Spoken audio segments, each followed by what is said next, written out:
श्री स्वामी समर्थ. आज आपण बनवत आहोत कढी. मिक्सरच्या भांड्यामध्ये मिरची, आलं, जिरं, कढीपत्ता, कोथिंबीर घेतलेली आहे. आता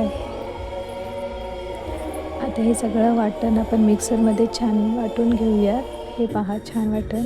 इथे गॅसवर मी पातेलं ठेवलं आहे. त्याच्यामध्ये मोहरी ठेवली. मोहरी छान तडतडल्यावर कढीपत्ता घातलेला आहे. कढीपत्ता घातलेला बारीक करून घेतलेलं वाटण घातलेलं आहे. तर यामध्ये आपण छान परतून घेतलेलं आहे तेलामध्ये. तर यामध्ये आपण हिंग, हळद, चवीनुसार मीठ घातलेलं आहे. हे सगळं छान हलवून घेतलं आहे. कोथिंबीर घातलेली मी थोडी.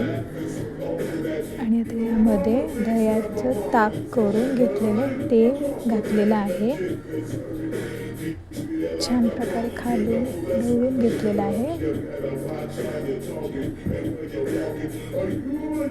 आणि कढीला छान उकळी येऊन दिलेली. सबस्क्राईब.